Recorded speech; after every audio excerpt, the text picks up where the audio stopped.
Y si te dijera que uno de los crímenes más atroces de la historia de España sigue lleno de sombras, mentiras y preguntas sin respuesta. 3 niñas salieron de casa para ir a una fiesta y nunca regresaron. Lo que ocurrió después no solo estremeció a un país entero, también expuso las peores miserias de nuestra sociedad. Esta es la historia del crimen de Alcácer. Brutal, mediática y aún sin justicia completa. Era la mañana del 27 de enero de 1993. 2 apicultores, hombres mayores de unos 70 años, ascendían el barranco de la Romana, un paraje escarpado y montañoso del municipio de Tus, a unos 50 kilómetros de Valencia.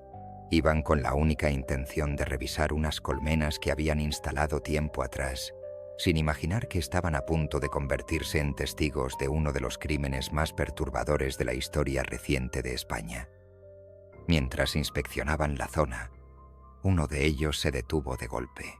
A pocos pasos, entre la tierra removida y los arbustos, asomaba algo inusual.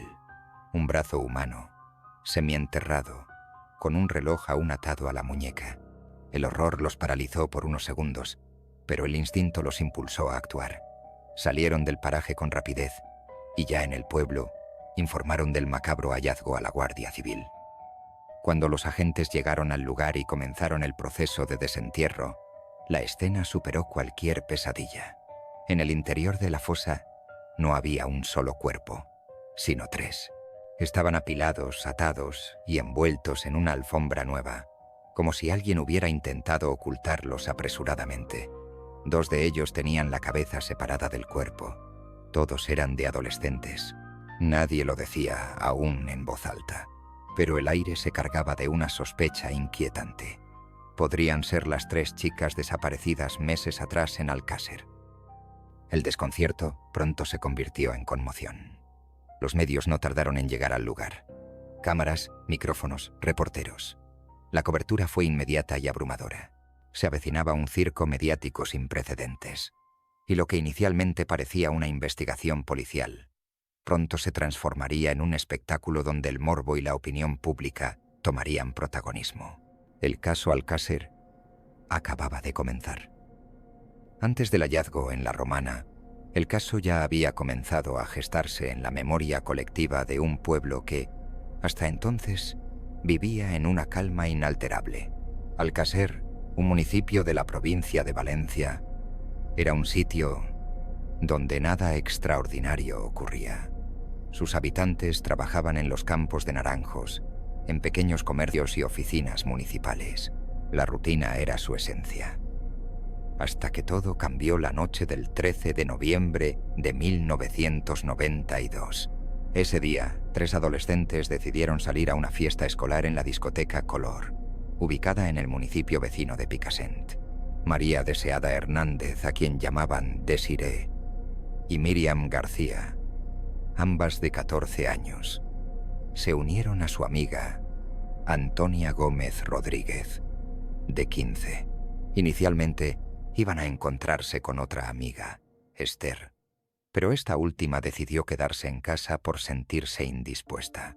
Las 3 restantes pidieron permiso a sus padres y con la emoción adolescente se lanzaron a la aventura. Pero había un obstáculo. La discoteca no quedaba cerca. A más de 2 kilómetros de distancia, debían cruzar una carretera comarcal oscura y poco transitada. Miriam intentó que su padre las llevara, pero el hombre, agotado por la fiebre, se encontraba en cama. Las chicas optaron entonces por hacer autostop, una práctica común en la zona rural en esa época. Esa fue la última decisión que tomaron. Esa noche no llegaron a la discoteca. Tampoco volvieron a casa. La alarma se encendió de inmediato. Los padres salieron a buscarlas, preguntaron en Color, recorrieron las calles, pero nadie las había visto.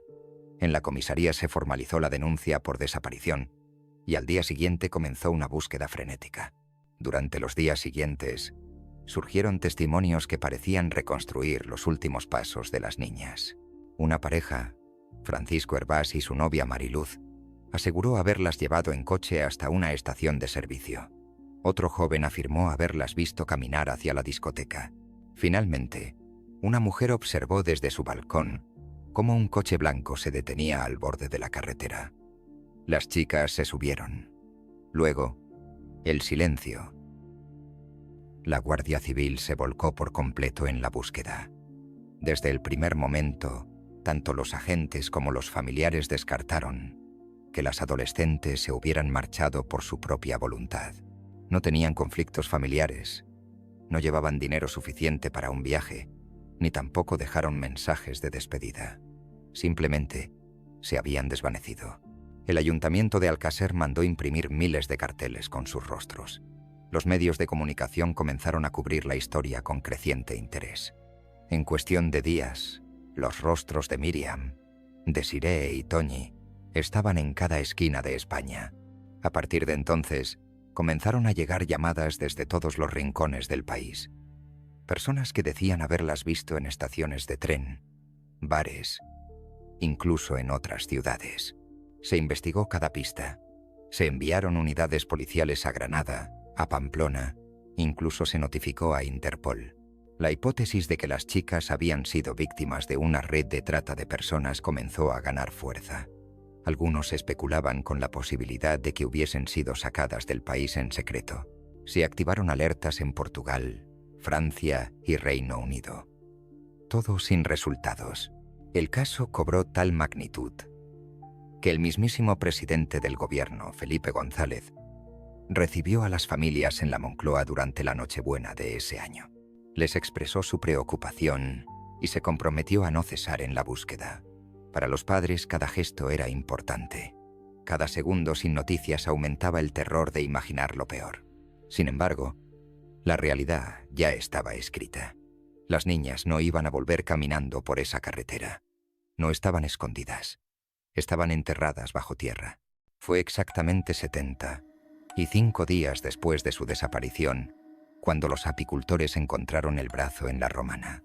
Y lo que parecía una pista aislada, pronto se convirtió en la confirmación de sus peores temores. Los cadáveres, apilados y maniatados, no dejaban lugar a dudas. Los forenses reconocieron las ropas de inmediato. La desaparición de las chicas se había resuelto, pero el crimen apenas empezaba a desvelar sus horrores. Con el hallazgo confirmado, la noticia se propagó como pólvora. Las cámaras de televisión se apostaron en la entrada del Instituto Anatómico Forense de Valencia, donde se trasladaron los cuerpos para su análisis. La imagen de los féretros siendo cargados por funcionarios forenses se convirtió en el símbolo de un país entero en shock. Mientras tanto, en la Romana, los investigadores rastreaban cada centímetro de la fosa y los alrededores en busca de pistas que ayudaran a identificar a los responsables. En ese primer rastrillaje encontraron objetos extraños: un calcetín, una cazadora vaquera, unos prismáticos, 3 cinturones, un bote de laca e incluso un cartucho de videojuego. Nada que ofreciera una línea clara de investigación. Estaban por retirarse cuando, entre unos matorrales, vieron algo más: trozos arrugados de papel. Al unirlos, descubrieron que se trataba de una receta médica a nombre de Enrique Anglés. Lo extraño era que Enrique no tenía antecedentes, pero sí su hermano. Antonio Anglés, de 27 años, tenía un largo historial delictivo: robos, agresiones, tráfico de drogas. Vivía en Catarroja, un municipio cercano. La Guardia Civil se dirigió de inmediato a la casa de los Anglés. Allí encontraron a Enrique, Kelly la hermana, su novio y la madre, Neusa Martins. Pero Antonio no estaba. Había huido minutos antes. Al notar la llegada de los agentes, saltando por una ventana trasera, lo que siguió fue una caza frenética. En la casa notaron que Enrique tenía una discapacidad mental, lo que sugería que Antonio habría usado su identidad para conseguir medicamentos de forma gratuita. La hipótesis cobró fuerza cuando el médico que emitió la receta reconoció a Antonio en una fotografía. Confirmado esto, la prioridad fue localizarlo, pero Antonio Anglés ya se había esfumado. Durante el registro, aparecieron más personas vinculadas. 2 hermanos más, Mauricio y Ricardo, llegaron acompañados por un joven apodado El Rubio, de nombre Miguel Ricard. Tenía 23 años, antecedentes policiales y solía frecuentar a Antonio. Todos fueron llevados al cuartel como testigos, excepto Antonio, sobre quien pesaba una orden de captura. Allí comenzaría una declaración que cambiaría todo. La confesión de El Rubio se filtró a la prensa casi de inmediato, y los detalles estremecieron a la opinión pública. El país entero quedó paralizado ante la brutalidad del crimen. 3 días después del hallazgo de los cuerpos, se celebró el funeral en la iglesia de San Martín Obispo. A la ceremonia asistieron la alcaldesa de Valencia, Rita Barberá, y otras autoridades. Más de 30 personas acompañaron a las familias durante el entierro en el cementerio municipal de Alcácer. El silencio, los sollozos y el dolor colectivo sellaban la tragedia. Pero en medio del luto comenzaron a surgir grietas. El 29 de marzo de 1993, Miguel Ricard se retractó de su declaración inicial. Alegó que había sido golpeado por los agentes para confesar. Sin embargo, los informes médicos realizados tras el interrogatorio desmintieron cualquier señal de violencia. Para entonces, el coche blanco utilizado, un Opel Corsa, había sido identificado por varios testigos como el mismo en el que las chicas se subieron aquella noche. Aún así, las dudas ya habían sido sembradas. La polémica aumentó con la realización de una segunda autopsia. La primera, hecha el 28 de enero por un equipo forense oficial, no había sido divulgada. A petición de las familias, el doctor Luis Frontela realizó una segunda necropsia. Sus hallazgos fueron escalofriantes. Analizó 15 cabellos encontrados en los cuerpos. 12 de ellos no pertenecían ni a Antonio ni a Ricard. Uno era una cana, lo que sugería la participación de alguien de edad avanzada. Además, el estudio entomológico sobre las larvas halladas en los cuerpos indicaba inconsistencias. El tamaño y desarrollo de los insectos no coincidía con el grado de descomposición. Según Frontela, esto implicaba que las chicas habían sido enterradas en 2 lugares distintos. También observó que los cuerpos no presentaban livideces, algo inusual en cadáveres en estado de putrefacción. Sugirió que podrían haber sangrado intensamente o incluso haber sido sumergidas en agua antes de ser enterradas, pero sin pruebas concluyentes. Todo quedaba en el terreno de la sospecha. Lo cierto era que la versión de Ricard comenzaba a tambalearse. Si no había restos biológicos de las chicas en la caseta, si los tiempos no coincidían, si había más ADN involucrado, ¿cuántas personas participaron realmente? ¿Y dónde ocurrió en verdad el horror? El funeral de las chicas no trajo la paz que muchos esperaban. Mientras los medios continuaban transmitiendo imágenes de los ataúdes y entrevistas a los familiares, el caso tomaba un giro aún más turbio. El foco se desplazó de la tragedia al espectáculo. Y con ese cambio, surgieron nuevas voces, nuevas teorías y una ola de desinformación que lo envolvería todo. La principal figura en encender esta nueva etapa fue Fernando García, padre de Míriam. Convencido de que la verdad no estaba en la confesión de Ricard, comenzó a dar entrevistas en las que aseguraba que tanto él como Antonio eran simples chivos expiatorios. Según él, detrás del asesinato de las niñas había una red poderosa, compuesta por políticos, empresarios y personas influyentes que habrían grabado en vídeo las torturas y asesinatos de las adolescentes para distribuir el material como cine snuff. García no estaba solo. Lo acompañaba Juan Ignacio Blanco, periodista de sucesos que pronto se convirtió en el investigador alternativo del caso.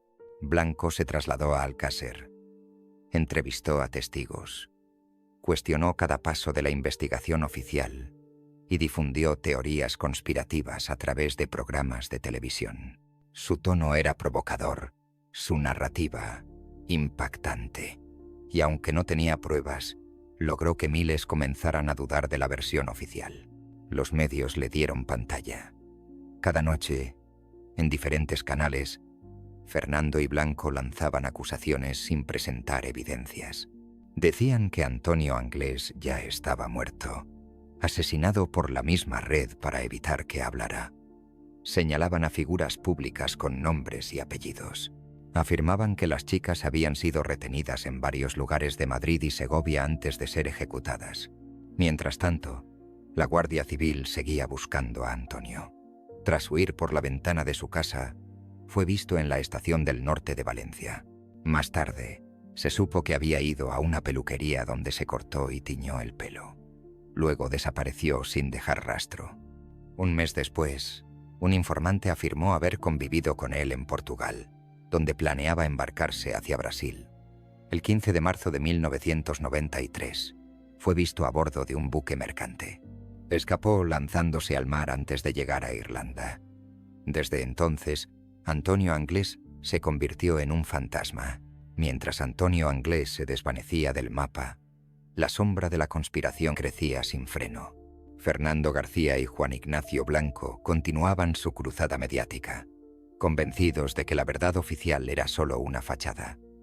Pero sus acusaciones comenzaron a ser cada vez más peligrosas. El 29 de enero de 1997, aparecieron en el programa Esta noche cruzamos el Mississippi y acusaron públicamente, con nombres y apellidos, a 3 figuras con poder político y empresarial.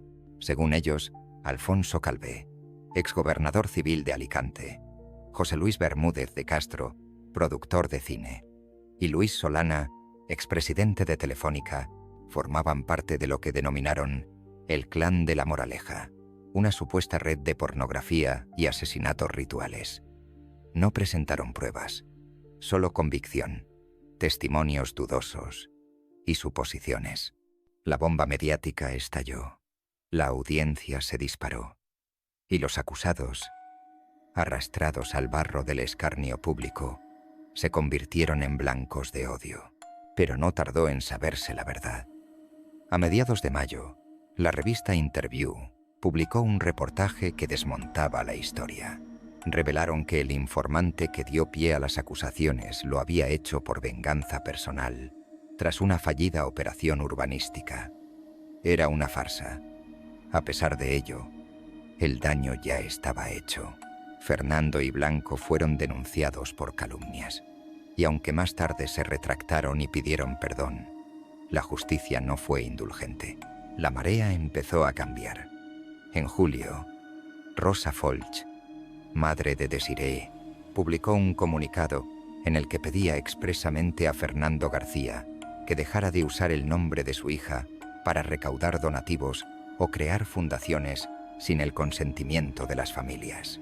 La tensión entre ellos creció, mientras una parte de la sociedad seguía viendo a Fernando como un padre valiente, otra comenzaba a sospechar de sus intenciones. Y sin embargo, Fernando redobló la apuesta. En 1998 apoyó a Blanco en la publicación del libro ¿Qué pasó en Alcácer?, una obra repleta de teorías alternativas que incluso incluía fotos explícitas de las necropsias. Fue un escándalo. La audiencia ordenó su retirada inmediata por violar el derecho a la intimidad de las víctimas. El caso, que debía buscar justicia, se deslizaba cada vez más hacia el sensacionalismo y la explotación del dolor. En medio de este ambiente enrarecido por teorías, acusaciones y enfrentamientos, se acercaba un momento clave: el juicio. Finalmente, el 12 de mayo de 1997, 5 años después de la desaparición de las adolescentes, comenzó el proceso judicial más esperado de la década. Solo un acusado se sentó en el banquillo: Miguel Ricart, el Rubio. Antonio Anglés seguía desaparecido, convertido ya en una figura casi mitológica del crimen español. Ricart fue acusado de secuestro, violación, asesinato e inhumación ilegal.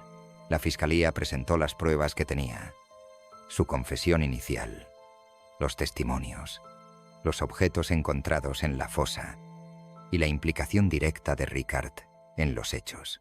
Pero sus abogados insistieron en que había sido coaccionado, que su declaración fue producto de la presión policial y que no existían pruebas biológicas que lo vincularan de forma directa a las víctimas. El juicio fue seguido con atención obsesiva por los medios. Se transmitían resúmenes diarios, se analizaban las miradas, los gestos, las palabras de todos los involucrados. Las familias, divididas por las versiones enfrentadas, ocupaban cada día las bancas del tribunal. El país entero parecía asistir, en directo, al desenlace de un caso que ya se había transformado en una herida colectiva. El 5 de septiembre de 1997 llegó la sentencia. Miguel Ricart fue condenado a 170 años de prisión por los delitos cometidos. Además, se le impuso el pago de 300 millones de pesetas en indemnizaciones a las familias. La sentencia también establecía que Antonio Anglés era el autor principal de los asesinatos, pero seguía prófugo. Esa palabra prófugo resonaba como una puñalada, porque si Ricart había sido solo un cómplice, como él decía, el verdadero monstruo seguía suelto. Lejos de traer alivio, el fallo judicial abrió aún más divisiones. Fernando García se negaba a aceptar que el juicio hubiese aclarado el caso.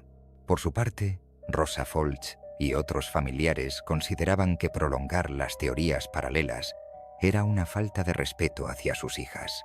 Lo que debía ser el cierre se convirtió en un nuevo episodio de confrontación pública. El crimen de Alcácer seguía supurando, incapaz de cicatrizar. Tras la condena de Miguel Ricart, parecía que el caso podía comenzar a cerrarse. Pero lejos de desaparecer, el eco del crimen siguió retumbando en la sociedad española. En parte porque Antonio Anglés seguía sin aparecer, y en parte porque Fernando García y Juan Ignacio Blanco no estaban dispuestos a rendirse. Ambos aseguraban que la justicia había sido un teatro, una farsa montada para calmar a la opinión pública. Fernando fue más allá. En mayo de 1998 anunció la creación de una fundación llamada Niñas de Alcácer.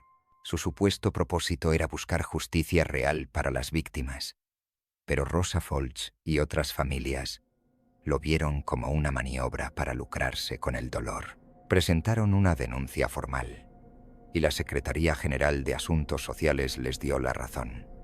La inscripción de la fundación fue denegada por violar el derecho a la intimidad y la imagen de las menores asesinadas. Esto no detuvo a Fernando. Junto a Blanco, publicó un libro que incluía imágenes explícitas de los levantamientos de los cuerpos y las autopsias. ¿Qué pasó en Alcácer? Fue un éxito de ventas, pero también una bomba legal. El juez ordenó su retirada inmediata de las librerías por vulnerar derechos fundamentales. La polémica volvió a dividir al país. Para algunos, se trataba de un acto de valentía. Para otros, era una explotación cruel del sufrimiento. Las consecuencias no tardaron en llegar. En octubre de 1997, Blanco acusó públicamente al fiscal del caso, Enrique Beltrán, y al entonces ministro del Interior, José Luis Corcuera, de haber ordenado manipular las autopsias para encubrir a los verdaderos asesinos. Fue llevado a juicio. En abril del año 2000, el periodista fue condenado por injurias graves con publicidad. Debía pagar una multa y una indemnización millonaria. A pesar del fallo, Blanco continuó repitiendo su versión.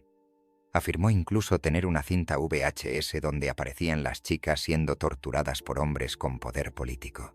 Según él, un párroco de Alcácer le entregó el video en secreto, pero nunca mostró la cinta, ni a la prensa, ni a la justicia. Con el tiempo, tanto el cura como el propio Fernando negaron su existencia. La historia se volvía cada vez más oscura. Las pruebas eran pocas, pero los rumores no ceban. Y en medio del torbellino mediático, la memoria de Toñi, Desiree y Miriam se veía empañada por la vorágine del morbo, las especulaciones y el dolor convertido en mercancía. Durante años, el nombre de Antonio Anglés siguió apareciendo en titulares, aunque sin avances reales. Su fuga se convirtió en leyenda, su rostro en uno de los más buscados por Interpol. A pesar de los intentos por encontrarlo, Las pistas eran vagas, escasas, a menudo contradictorias. Cada tanto surgía un nuevo rumor, que estaba en Brasil, que había muerto en alta mar, que vivía oculto en América Latina. Ninguno confirmable, y la justicia, lentamente, comenzaba a quedarse sin tiempo. El 11 de septiembre de 1995 se encontró una calavera en una playa de Irlanda. La reconstrucción digital arrojó un sorprendente parecido con los rasgos de Antonio, pero el análisis de ADN lo descartó por completo. No era él.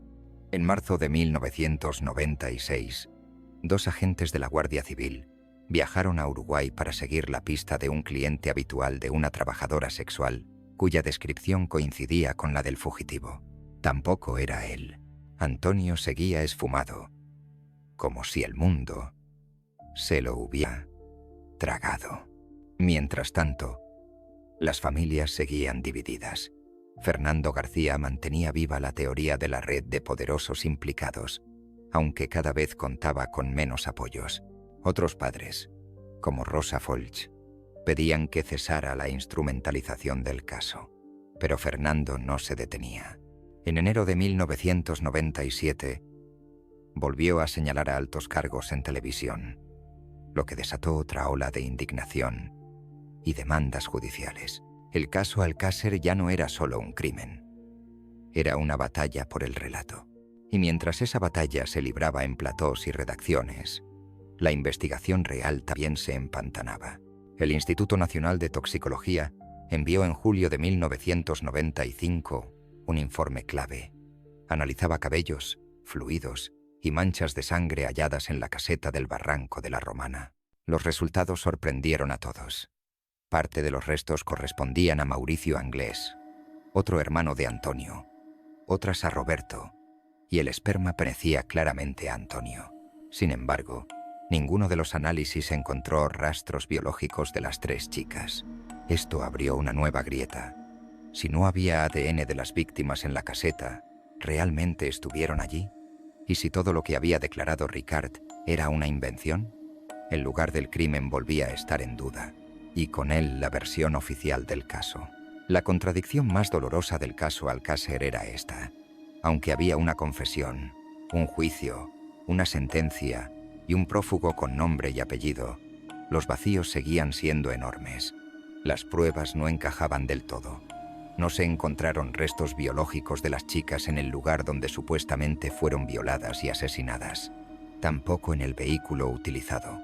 Eso, sumado al informe del doctor Frontela, que hablaba de entierros en diferentes sitios, hemorragias intensas y manipulación de cuerpos, encendió nuevas alarmas. ¿Era posible que el crimen no hubiese ocurrido en la caseta de la Romana?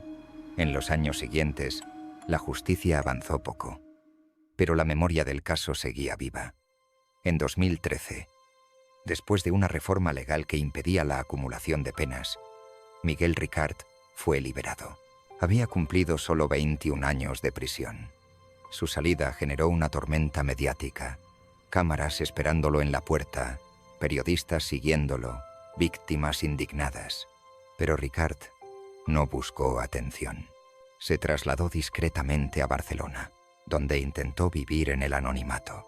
Eso no duró.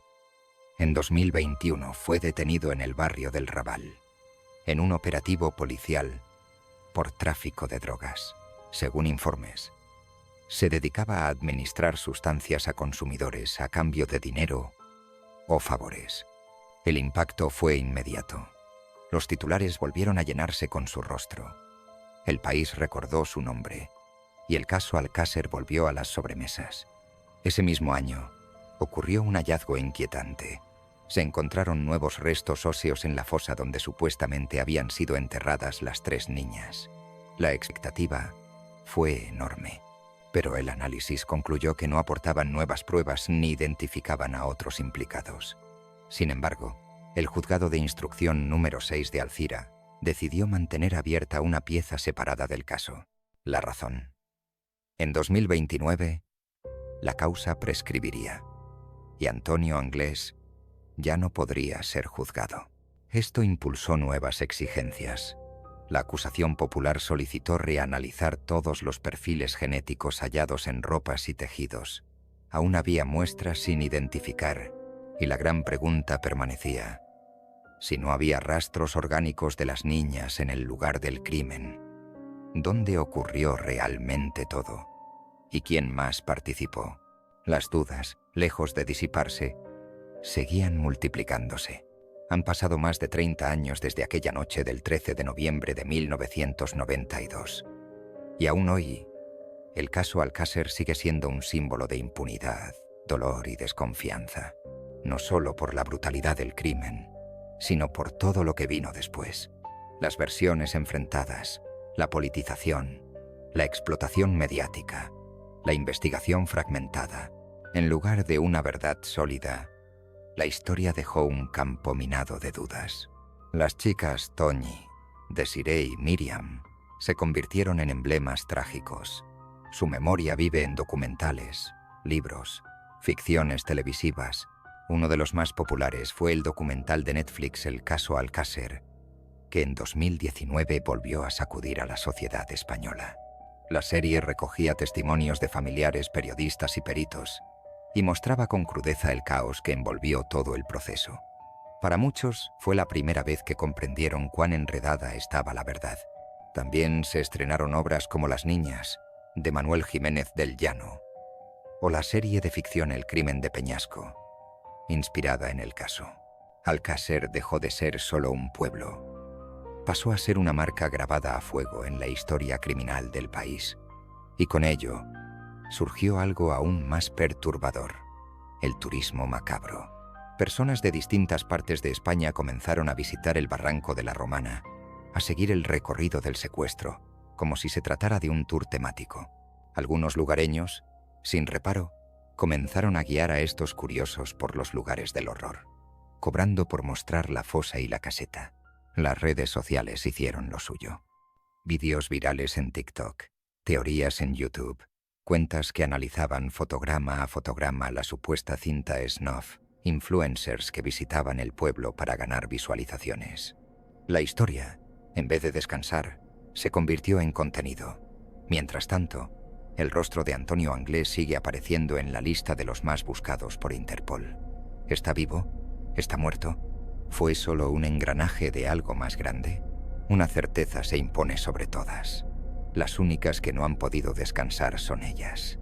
Sus nombres siguen siendo invocados, sus fotos vueltas mercancía, su tragedia, espectáculo, y mientras no se conozca toda la verdad, mientras el último responsable no rinda cuentas, el crimen de Alcácer seguirá vivo, no como recuerdo, sino como herida. El crimen de Alcácer no solo fracturó a una comunidad, redefinió por completo la relación entre justicia, medios de comunicación y opinión pública en España. Hasta ese momento, ningún caso criminal había sido tan televisado, debatido y explotado. El sufrimiento de las familias se convirtió en espectáculo. El dolor fue retransmitido, monetizado y manipulado. Y en el centro de todo, la pregunta que aún nadie ha podido responder con certeza: ¿qué pasó realmente esa noche? El impacto fue tan profundo que cambió incluso el tratamiento legal de los delitos graves. Muchos sectores exigieron penas más duras, mejoras en el proceso de investigación forense y mayor regulación sobre cómo los medios pueden abordar casos abiertos. Pero, a pesar de los cambios formales, la esencia del caso siguió contaminada por el ruido, las versiones enfrentadas, las omisiones inexplicables y la figura ausente de Antonio Anglés no permitieron cerrar el capítulo. Desde entonces, Alcácer dejó de ser solo un nombre geográfico. Es un símbolo, un recordatorio de que hay heridas que la justicia no puede cerrar cuando la verdad permanece oculta. Un caso que, pese al paso de las décadas, no ha permitido descansar ni a las víctimas ni a sus familias. Hoy, los documentos del expediente ocupan cientos de páginas. Las muestras de ADN aún no identificadas permanecen congeladas, y en algún archivo, quizá olvidado, podrían estar las respuestas.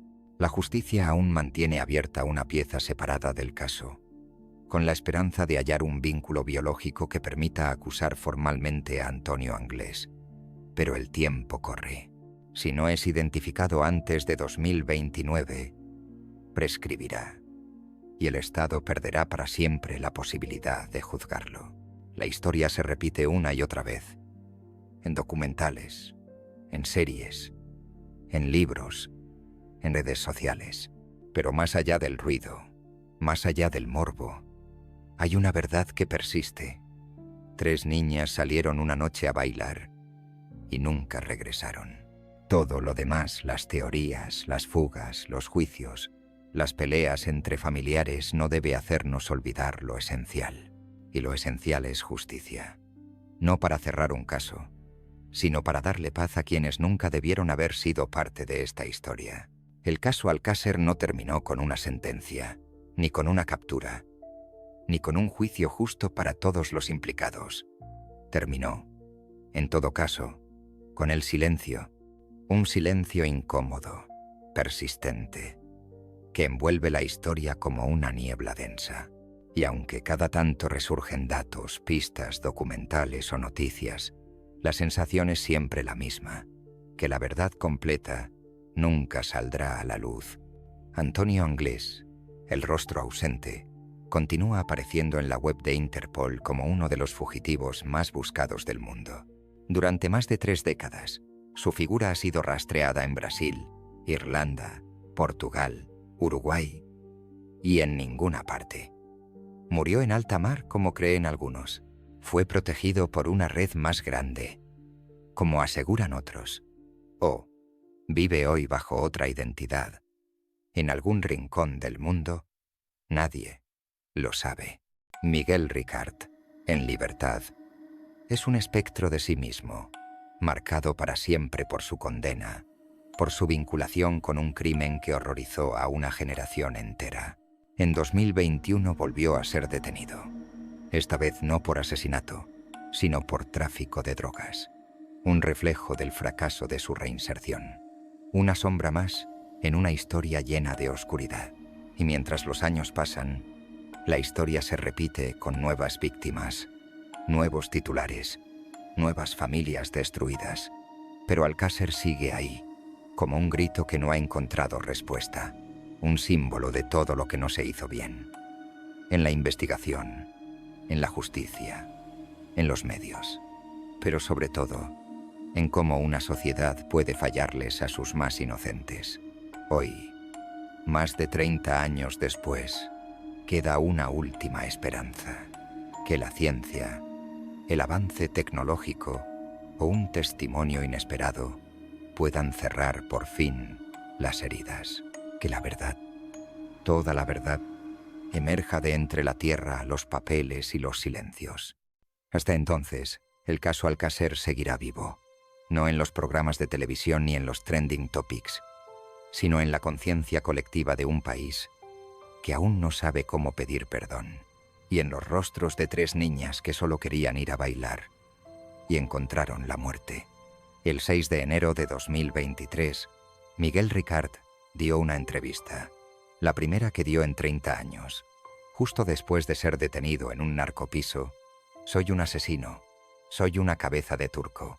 Así comienza el libro del vídeo que promociona la biografía autorizada de uno de los hombres más conocidos de la historia criminal de España, Miguel Ricard, condenado en 1977 por el asesinato de las niñas de Alcácer.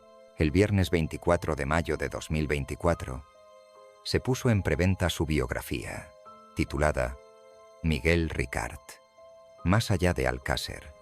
Recoge el testimonio del único condenado por el asesinato de Miriam, Toñi y Desiree, y estas fueron sus macabras declaraciones. Soy un asesino. Soy una cabeza de turco.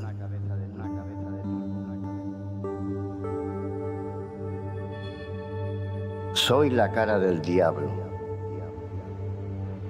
Soy inocente. Soy un toxicómano. Soy producto del sistema. Os han contado que soy muchas cosas. Soy Miguel Ricard, más allá de Alcácer. Y ahora soy yo quien os cuenta mi historia.